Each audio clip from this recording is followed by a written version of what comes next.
All right, you guys, welcome back. I am back here in Minnesota and currently I'm figuring out my setup right now. Of course, I have a new streaming platform that I just started using and I hope that it's good enough. I hope that everything works out. Although I keep seeing that on my page, it keeps sort of lagging. And so if everything is not going good, please just let me know so that I can fix it. Of course, this is a one man show here. I'm doing this all on my own.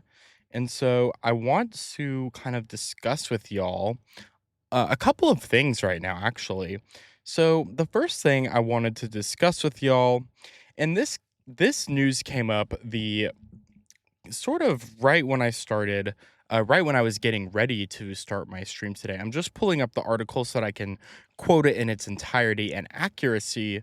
But I wanted to pull this up here because the cause of death for the beloved Catherine O'Hara has been revealed. So, Catherine O'Hara, who died at 71 on January 30th of this year, died from a pulmonary embolism, and they listed rectal cancer as the underlying cause. Now, this was a death certificate that was obtained by TMZ. This was just released in the past 10 minutes here.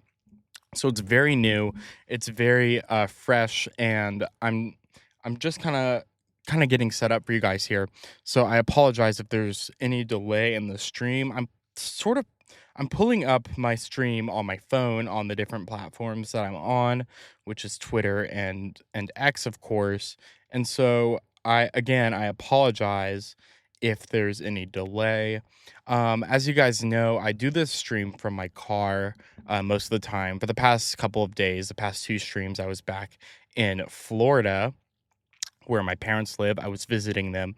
And so I'm back in my car here in Minnesota. And so all right. The very first thing that I wanted to discuss with you guys is the fact that the Guthrie family is actually going to be paying the ransom for their mother, Nancy. So the ransom amount was reported in the couple of organizations, KGUN and KOLD, both in Tucson as well as TMZ, that the amounts that they are owed or that they're having to pay is $6 million in Bitcoin. So I want to remind you guys, I want you guys to take a look at this video that was released on Saturday by Savannah Guthrie announcing that they are going to be paying the ransom. We received your message and we understand. We beg you now to return our mother to us so that we can celebrate with her. This is the only way we will have peace. This is very valuable to us, and we will pay. So as you guys can see there, the Savannah Guthrie, one of the hosts of the Today Show, actually announced that they will be paying the ransom, which is very, very, that's honestly like insane.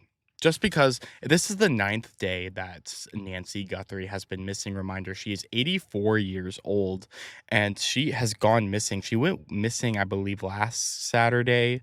Yeah, that would make it 9 days today. Last Saturday on January 31st and February 1st. It was kind of like she came in. Actually, you know what? Let's pull up you guys, can we pull up the timeline? There we go. Here's the timeline for Nancy Guthrie's disappearance. So January 31st, she travels to the local family's home in Tucson, Arizona at 5:32 p.m. At 9:48 p.m., she's dropped off at her home and the garage door opens. And then at 9:50, just 2 minutes later, the garage door closes. Then we fast forward into the early morning hours of February 1st, where at 1:47 a.m., the doorbell camera disconnects. And at 2:12 a.m., the software detects a person on the camera, but no video is made available because they don't have a subscription. So I kind of pushed back on this. I think it's wrong that whether it's Ring or any other company, to not have their own copy of the video. Of course, privacy concerns, but also the fact that just because a family doesn't have a subscription to a doorbell does not mean that in the event, the horrific event that they go missing, they can't use that footage. So I don't know how that works. Maybe the footage is just deleted after a certain amount of time because they're not paying for a subscription for the footage to be stored in the cloud.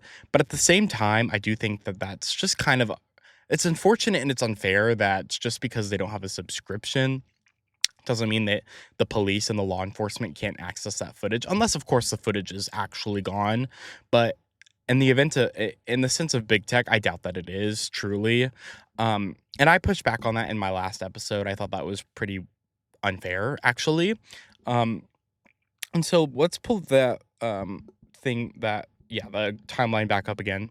So then at 2:28 a.m., the pacemaker app shows the disconnect from the iPhone. And so if you guys don't know, Nancy Guthrie actually has a pacemaker, and she also has life-saving medication. And so if she hasn't taken her medication, and I think it's like every 24 hours, I would assume, you know, she dies, and which is super absolutely awful. And so I pray that they actually, the kidnappers or kidnapper, had the medication to provide her, because listen, you guys, I think this event is just, if you're kidnapping somebody who, the mother of someone who's very, very famous. Savannah Guthrie is very famous. She's very well known, especially in the journalist community, the community that I'm a part of. She's very well known. And so to have her kidnapped, right? I would assume that the kidnapper or kidnappers know that she takes this medicine. I mean, Fox News reported, and a local affiliate was the one that originally reported this, that there was the neighbor noticed a white van sitting outside the Nancy Guthrie's house, multiple days prior to her getting kidnapped. And so I wonder if that was sort of recon, like surveillance, maybe trying to get intel, maybe seeing where her daily activities or her daily schedule looked like. And so that way they could find like the quote unquote prime time to kidnap her. But of course, that's kind of up in the air. That's really unknown right now. And so pulling this back up here, about 9 hours, 9.5 hours after the pacemaker disconnects, the family goes to check in on Nancy. So Nancy is a regular churchgoer. She goes to church a lot. She is a regular at the local church that she goes to. And one of her church friends, her church or fellow churchgoers, noticed that she wasn't there, and that was out of the ordinary to her. And so I believe that she contacted the family saying, "Hey, Nancy's not at church today, maybe you want to check on her." So at 11:56, the family checks on Nancy. Just 7 minutes later, the 911 call to the Pima County Sheriff's Department was called. And then at 12:15, 12 minutes later, the patrol arrives. And so we have that sort of timeline to go off. That was released days ago. I think it was Thursday. I think it was last Thursday. And so we have that to go off of. So we don't know. The family is paying, $6 million in the form of Bitcoin to these kidnappers or kidnapper. And also, there is a deadline today. So in about it's mountain time, so an hour behind me. About 4 hours from now, there is a second deadline, which that one is believed to have threatened Nancy's life. And so they're really up against the clock here. They're trying to see, if they can pay the Bitcoin and then have her returned, and then maybe see if they can capture the kidnappers or kidnapper, see if they can get that money back. So it's just a really unfortunate situation, but I wanted to provide you guys with an update here on exactly what is transpired, what's going on. All right, so let's go ahead and pivot to some news about the Super Bowl halftime show last night. So Bad Bunny, who is a Spanish, Puerto Rican performer, did the halftime show last night.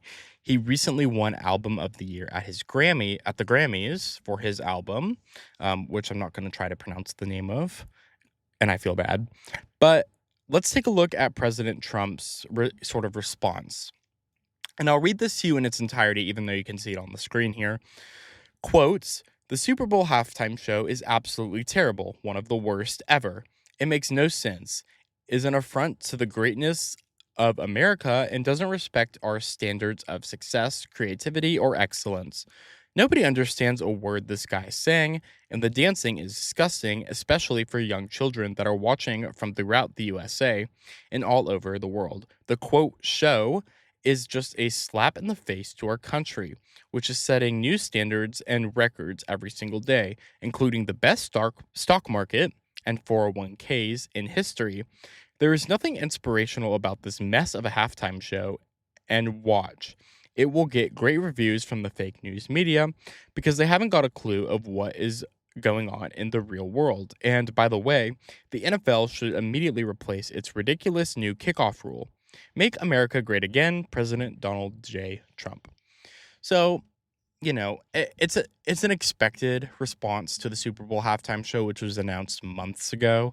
The sort of right wing kind of went off. They were like, "This is unfair," and actually, Turning Point USA, which was founded by the late and great Charlie Kirk, hosted their own halftime show called, I believe it was called the All American Halftime Show, sort of as a diss to the fact that Bad Bunny speaks Spanish, but he is American. Puerto Rico is part of America. It's an American territory, and he was born and raised there. And so, yes, he's American, but he also speaks Spanish. And so they actually did this halftime show. It had Kid Rock with a bunch of other people performing in this halftime show. One of the interesting parts about the halftime show yesterday was this. Look at this. This is super cool.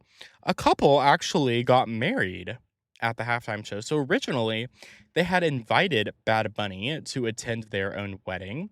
And instead, Bad Bunny countered and said, "Why don't you get married at my halftime show?" Which honestly, I think that's super cool. I think that's pretty cool. Like, it's new. I've never seen a couple get married at a Super Bowl halftime show. I'm sure it was a amazing experience for them, and something that they will never forget. Of course, here's Bad Bunny performing and doing his whole thing.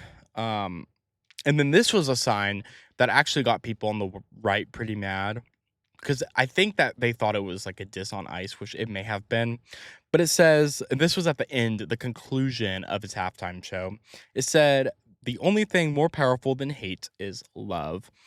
So Bad Bunny actually gave his Grammy in as part of the halftime show. He gave his Grammy to what many people said was Liam Ramos, who was taken by ICE. He's a 5-year-old taken by ICE here in Minnesota.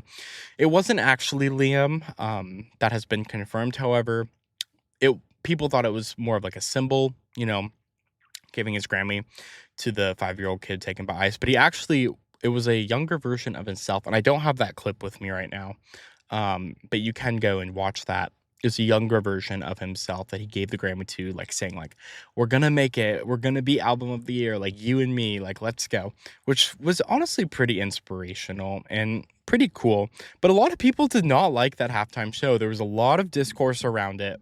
Of course, Turning Point USA, they had around 3 million viewers on their halftime show, which is quite a lot. It sure will cause discussion within, big sports media and how they can get people to watch their show versus like watching, something like Turning Point's All American halftime show, which was super interesting. I'm going to take a brief break here and get you guys more on what is happening with Ghislaine Maxwell. She's the known accomplice and girlfriend of Jeffrey Epstein. She's been imprisoned for quite some time. She's currently in a minimum security prison. I'm going to take a brief break here, and I'll get back to you guys on what exactly she is doing in front of the House Oversight Committee today, where she had her virtual deposition. We will be right back after the break.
All right, you guys, we are back from our little break there.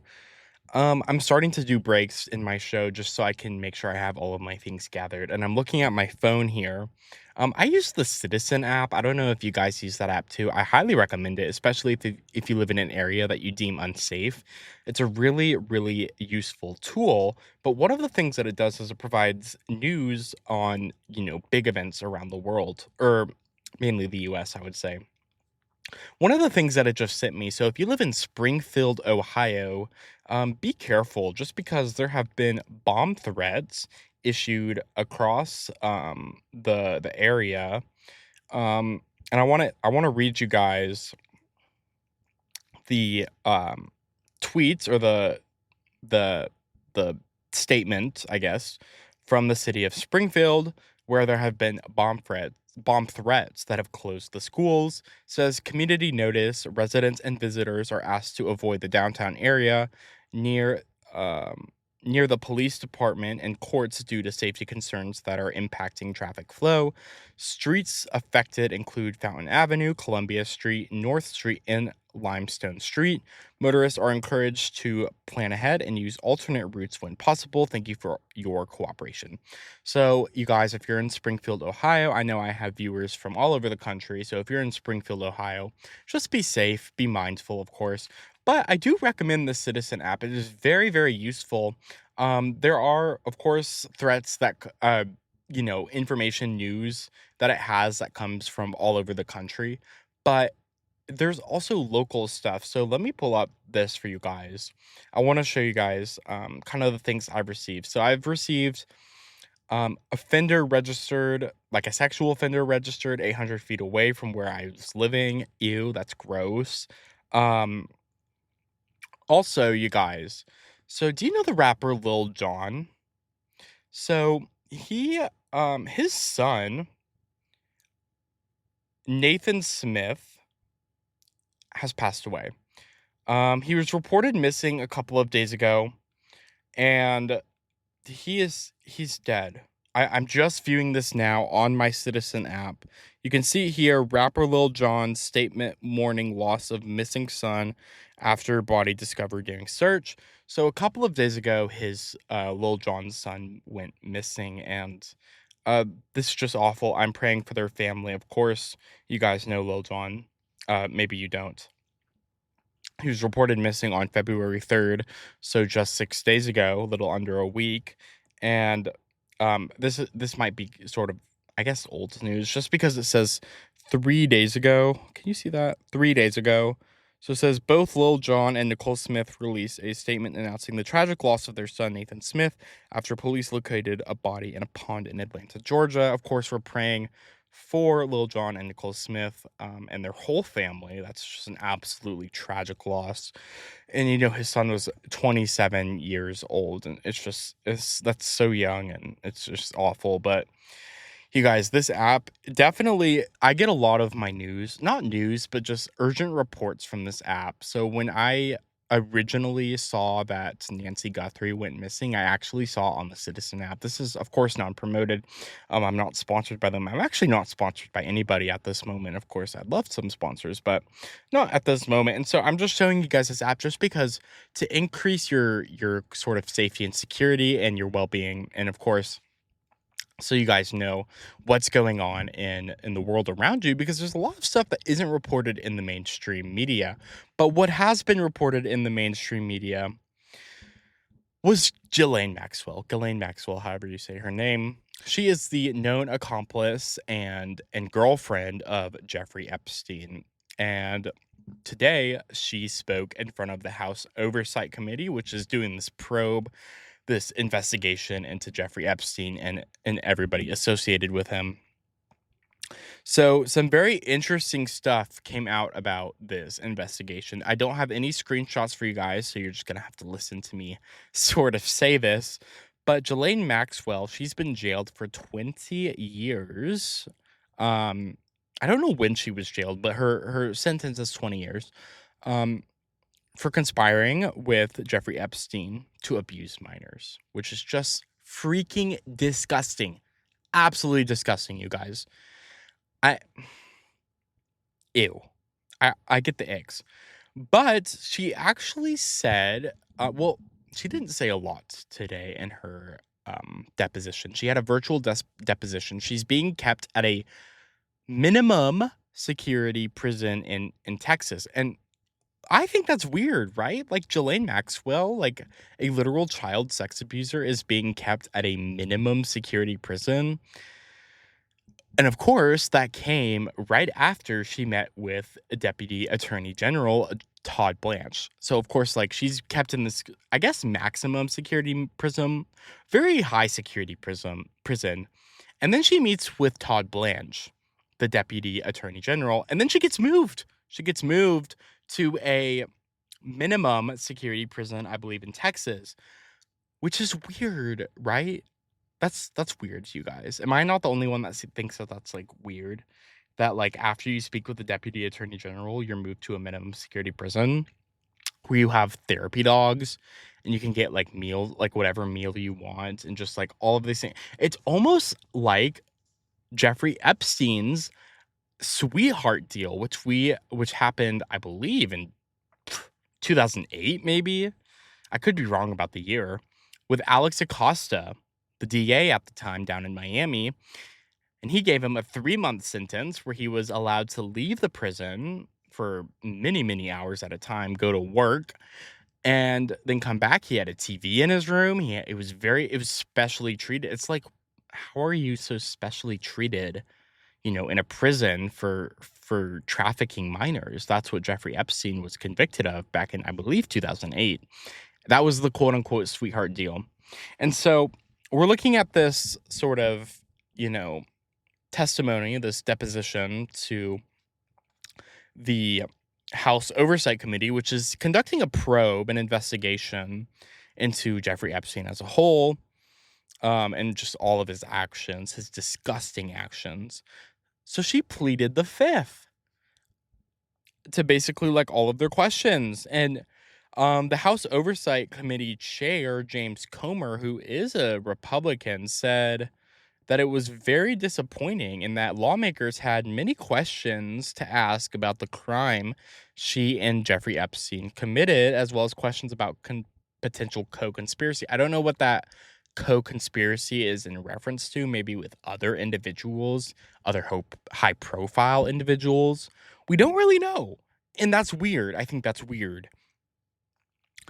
One of the things that was super, super interesting from this was that she said that if the president were to grant her clemency, so if President Donald Trump were to grant her clemency, some like lenience and whatnot on her conviction, she would clear his name of any wrongdoing as it pertains to Epstein. Now, I want to be very, very clear here. Donald Trump has not been convicted of any wrongdoing. He's not been taken to court over any wrongdoing in the case of Jeffrey Epstein. So there's no wrongdoing that's been convicted in the case of Jeffrey Epstein as it pertains to Donald Trump. But the fact that Ghislaine Maxwell is saying that she would clear his name of any wrongdoing insinuates, it's indicative of the fact that Donald Trump may have had some sort of wrongdoing when it involves Jeffrey Epstein. Of course, he's not been convicted, as I just stated, but there's I don't know, is there something there? Is there something that DOJ or a federal court has to investigate? Because that statement alone is very weird, right? If the president has not been convicted of any wrongdoing, is there any wrongdoing that he's done that's not been convicted? It's just very, very weird. There's a lot of weird stuff going on with this Jeffrey Epstein investigation. Now, let's move over to England, to Great Britain. The police in Britain, British police, are assessing a report that former Prince Andrew, and I'm going to pronounce his name wrong, and I apologize. Well, not really. But Andrew Mountbatten Windsor, he allegedly, and I'm going to state this, allegedly, shared confidential reports with Epstein during the former prince's role as UK trade envoy. He's repeatedly, of course, denied any wrongdoing over his ties to Epstein and has not publicly responded to the latest allegations. So I'm going to open this report on my page here. King Charles, okay, the current king of Great Britain, of England, says he's ready to support police as they assess claim that former Prince Andrew shared confidential material with Epstein. I'm trying to look here as what is this confidential material that he's apparently shared, allegedly shared. I'm trying to look into. Um, I'm reading on my laptop right now as I'm doing this live show. Um, I'm not seeing exactly what it is, but we do know that former Prince Andrew became trade envoy in 2001, but stepped down and this is a quote from CNN, stepped down a decade later after coming under fire over his association with Epstein. The former prince said at the time his position was, quote, no longer necessary to the work that I do today, and more importantly, in the future. Let's read more from the CNN article. Quote, in October 2010, Epstein emailed the royal. I'm not sure what the royal is indicating there, asking for more details about an upcoming trip to Asia, according to DOJ files. In response, former Prince Andrew sent Epstein a brief itinerary setting out his travel plans for various destinations, including Vietnam, Singapore, and Hong Kong. After the trip concluded, former Prince Andrew forwarded, quote, visit reports, unquote, to Epstein, initially sent to the former prince by his then special advisor, Amit Patel. The overseas visit is listed in a financial report published by the royal family. So there's a lot of weird things going on here, you guys, with this Jeffrey Epstein investigation and the files that have been released. Of course, I, as an independent journalist, I don't know. I guess it's very hard because sometimes I don't know what to believe, and then sometimes I know what to believe. And with these Epstein thing, it's like I don't know who to believe. I don't know who Epstein had ties to and who they can influence the media. And so it's just very, very difficult to kind of gather these sort of, um, you know, accurate information from. But it's very, very interesting that the former Prince Andrew allegedly shared confidential material with Jeffrey Epstein. And then we know, of course, the claims, I think it was Virginia Giuffre, the late Virginia Giuffre, she committed suicide earlier in 2025, who alleged that she was a victim of Epstein and alleged that Prince Andrew had something to do with it. I mean, it's just, there's a lot of stuff going on here, and it's very, very weird and gross, and I'm honestly disgusted by just like the sort of, I don't know, the incompetency of organizations to go after Jeffrey Epstein. It's like, you know, there's been FBI reports, dating back to, I don't even know, 2002 to 2004 or 5, saying like Jeffrey Epstein has been doing this and that and that. And it's like, did they do anything? No, they didn't. And it's like, why? Are they incompetent? I don't believe that the FBI is incompetent. I believe they're very competent. So what was the miscommunication there? And so there's a lot of just like information that's very confusing to me. And as I further read these Epstein files, of course, I am reading. Hold on, you guys. One second here. I have some breaking news. Maryland High School in the Washington, D.C. area is on lockdown after shooting leaves one person injured.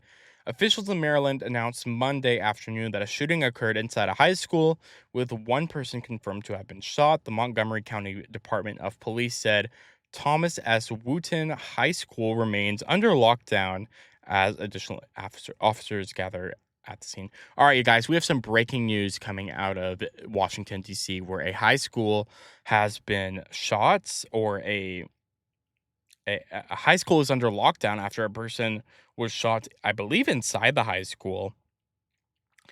Um, all the roads leading to the school have been closed at this time. Parents are advised to go to nearby campus at Robert Frost Middle School, located at 9201 Scott Drive. That has been designated as the meeting location.